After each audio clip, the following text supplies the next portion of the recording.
head coach of the Armstrong Riverhawks, Brian Kovalovsky. Brian, thanks for joining us today. Your first year in the job, kind of a strange year to be taking on a new position. So just kind of describe how this whole process has gone with that in mind, it being your first year. It's been crazy. It seems like 3 years ago since I was hired on June 18th. And then, I met individually with the returning players that had finished the season that were coming back. And then we got rolling early in July, and a really good month in. And then, our district had some concerns with winter sports going, and they decided, we just wanted to see fall sports get off well. And so they shut the winter sports down. So we did some things outside at an outside court in Fort Cliff. We had some kids that would come and work out, and it's been amazing. They've been so wonderful. And then we started up again on the 5th of October, and we made it up till the 17th, till we had this most recent shutdown. And now the word is we're going to go Monday. So I know myself and my staff, and needless to say, the players are thrilled, and we're ready to go. We're excited. Absolutely. It sounds like you're very enthusiastic about this position. So that kind of brings me to my next question.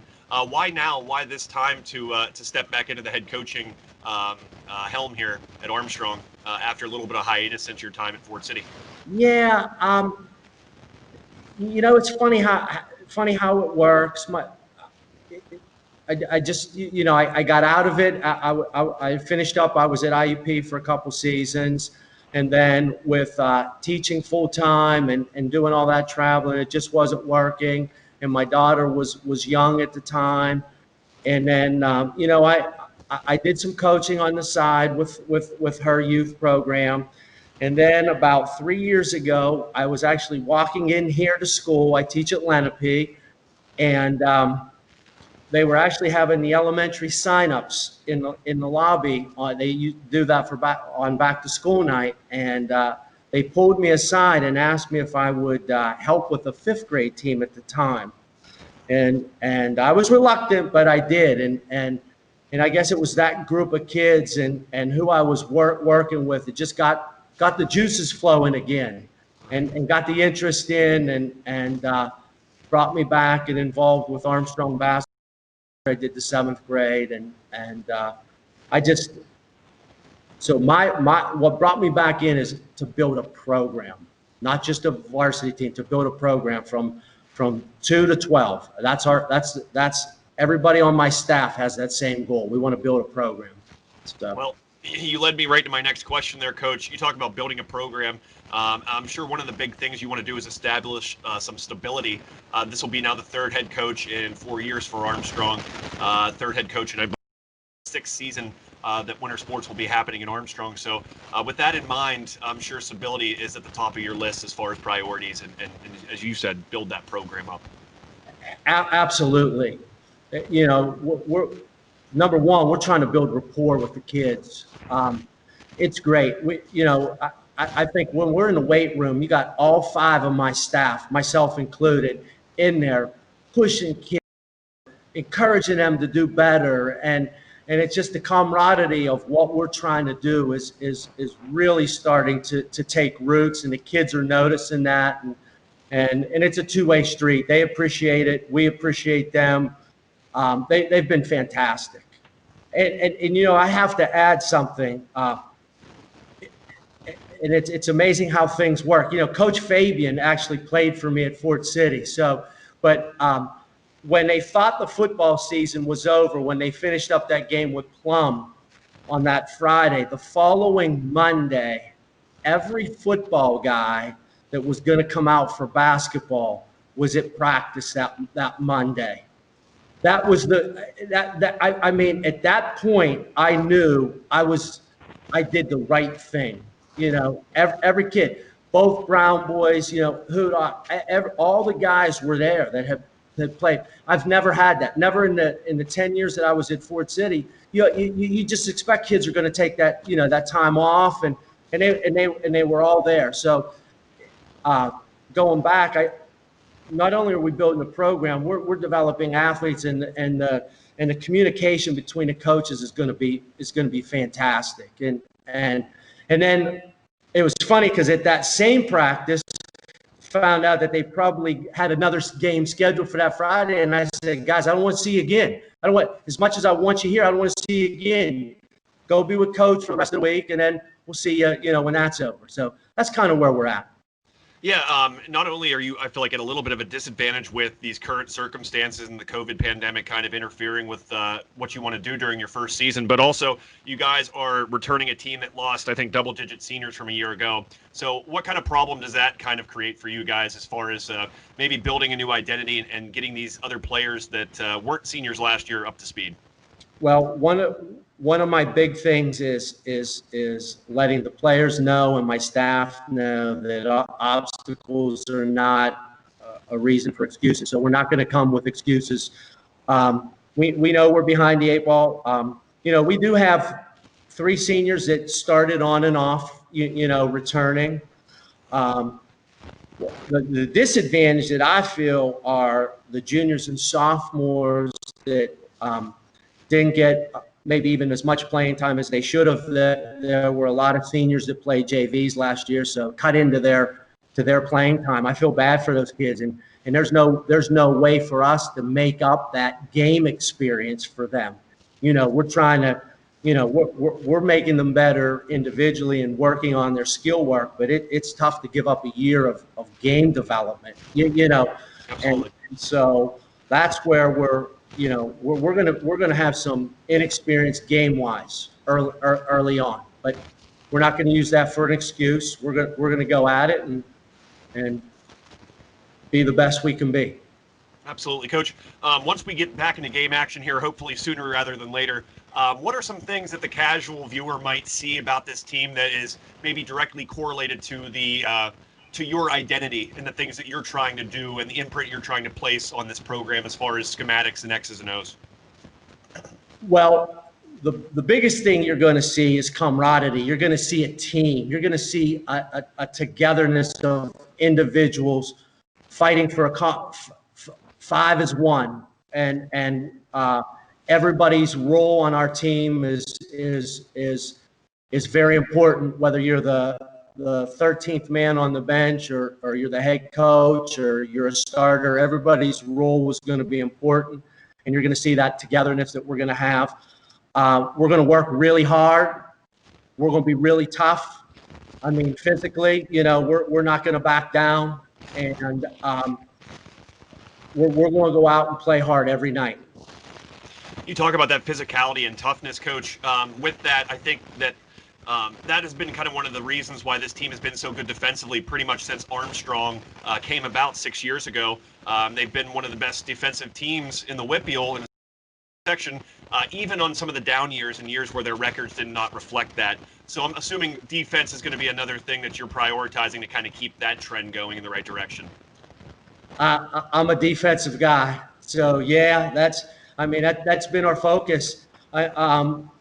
And I'll be honest with you, we have very little offensive.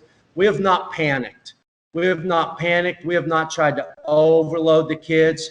All summer long, we have focused, and all fall long, we have focused on skill development. We've made, and that's what we've worked on.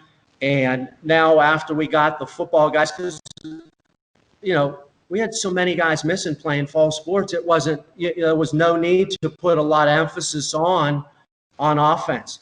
And it was just probably since football has ended, that we've gradually started to work in some of the things that we want to do. And then we're going to have to start over again. I mean, we're almost, over, a week and a half now, that we're shut down. So, but one thing we're not going to do is panic. We're not going to, put that kind of pressure on the kids, and so they're going to be as calm and cool as we are as a staff. So it's up to us to present things slowly and take our time and not make them feel overwhelmed and try to do this crash course on them. So we'll be ready to play.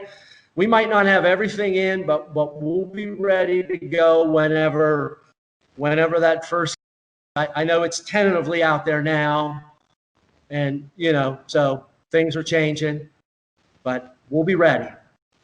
Coach, you talked about that offense, and maybe you have a better idea of what you want to do defensively than you do necessarily offensively. Who are maybe some players or some individuals? Because you mentioned with all of those seniors that graduated last year, some players that might be front and center for you this year might not be people we're as familiar with if we've watched this team over the last few years. So, who are some of those names, and who might be some guys that are going to help you to fill that void on the offensive side of the ball? Well, obviously, you got three seniors who. We have four seniors who are going to contribute, but three of them did their fare of starting last year with Eli Wiles and Adam Hudock and Cole Brown, and then also Dylan Kugis. Those four guys have been they've been amazing, great leaders for the young kids. I'll come back to our juniors because that's the group that I feel bad for. And then obviously people are going to know Caden Olson, who had a terrific football season, and did play some minutes last year. This is a young man. It's really changed his body. Yeah, I'm watching huddle film of him, in the spring, but now more recently. In anticipation of the upcoming season, and I'm like, this isn't the same kid running around out here on the floor, Yeah. So he's one, but the juniors, you got a couple guys like Carter Kioski and Mason Conroy that they didn't get much of an opportunity in JVs last year, and they're kids that are going to have to step up and have to play some this year, and now they're probably have to pull double duty and get some JV minutes as well, to make up for some of that time. And Caden's a sophomore, Olson, and then another promising sophomore we have, Hayden Brink, has really shown us some nice things out of the sophomore group. And then we have some freshmen that we're really expecting some things out of. Jack Valasek and Isaiah Brown. Obviously, people saw him on the football side. He's healthy now. And so Jack and Isaiah are going to help us. And Isaiah Riggle may help us as well, get some JV minutes. So those are kids who we're looking at for some time now. Yeah, Coach, it sounds like from what you just described, the depth might be one thing that helps you this year. Is that a fair statement? Yeah, we have some depth, but a lot of it is your guess is as good as mine because they haven't been on the big stage yet. Right. There are depth for practice. When we're looking and they're showing us, but there's a big jump. We're talking some of these guys have played ninth grade. Some of them played eighth grade games last year, and now you're asking them to go out there and play, on Tuesdays and Fridays on, varsity minutes. Right. That's a big adjustment. That's a great big adjustment. And even like I mentioned, Carter Kioski and Mason Conroy are juniors. They didn't get a whole lot of JV minutes last year. Their time was cut. A lot of those seniors played. And so now we just got to get them game experience and see what they're going to do. We see what they do in practice, but it's always different on game nights.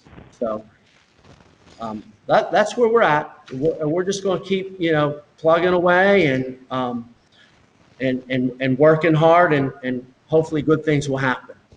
Coach, since this is your first year, do you have time for a couple rapid-fire questions so the folks can get to know you a little bit better? Sure.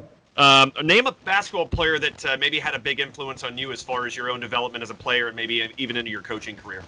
Sean Miller, no doubt about it. I know that's not a good name, but some people don't. Sean Miller was just a guy early on that I took to. It was all the ball skills, and later I became such good friends with his dad and his whole family. I had Archie Miller he was in the gym at Fort City for one of my youth camps one year. So Sean Miller's probably that guy. He was around my age, but he was just that player that that I really enjoyed. So I like the local touch to it too. I wasn't expecting that. yeah. Coach, what was your jersey number when you played, and was there a specific reason why you went with that number? It was 24, and I have no reason why I like that number. Back then, it was 24. Yeah, no reason why. Yep. Well, that was my number, so I can get down on that answer. That's Yeah. great. Coach, what is the toughest thing about coaching high school basketball? Well, it's usually that decision of playing time. It always comes down to playing time. Parents sometimes take it personally of kids that that aren't playing. And as a coach, no matter I coach who doesn't want to win, and you always put the players you feel give you the best opportunity to win, not because you like one player better than another. So it's tough to keep people happy. The playing time, that can wear at you, worrying about the playing time. So it becomes a difficult challenge at times.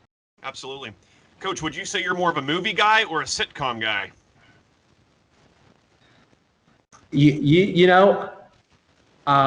I would say movie, but I'm not a big TV guy unless it's sports or the news. I know I'm not a reality TV person, so I'd probably have to go movies.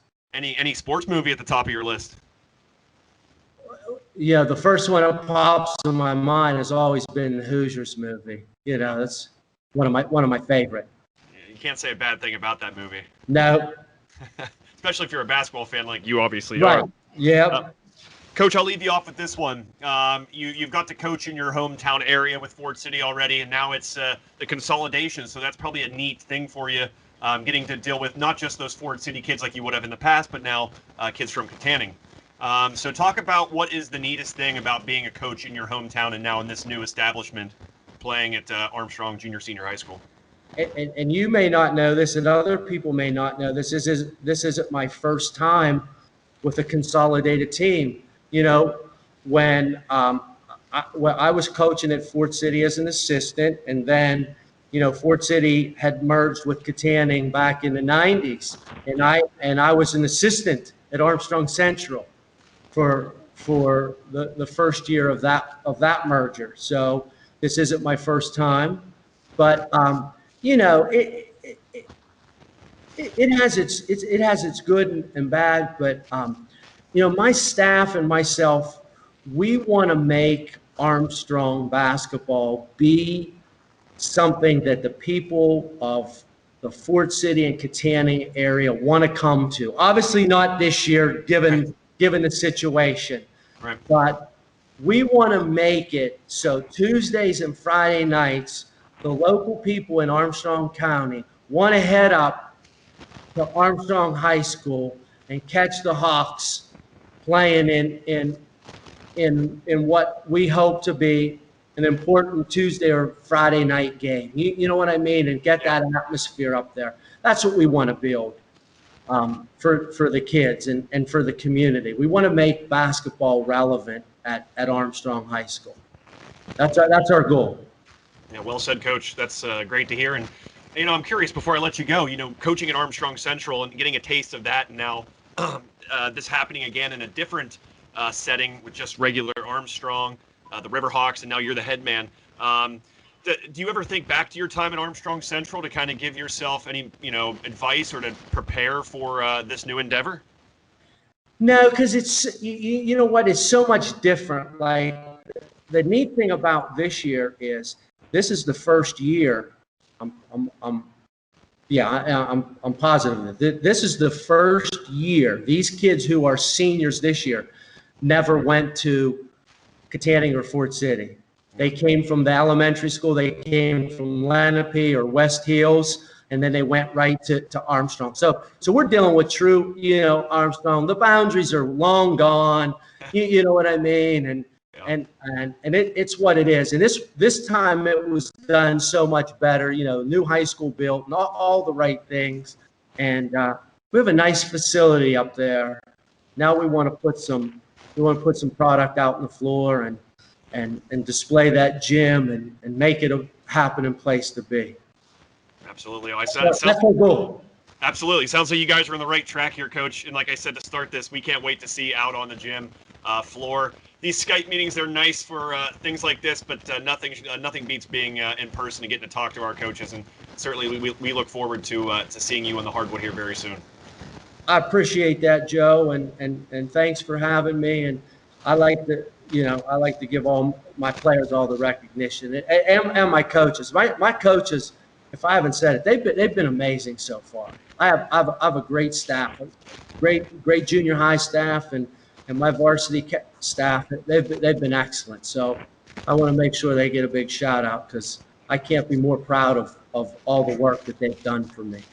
Well, good leaders find a way of surrounding themselves with good people. So credit to you there as well, Coach. Thank you. That wraps it up for us, Coach. Thank you again for making the time. We'll hopefully be seeing you here again sooner rather than later on the hardwood. But until then, Coach, take care, and we'll be talking to you soon. Thank you, Joe. Same to you. Have a good evening. Thanks, Coach. All right. Bye-bye. Bye-bye.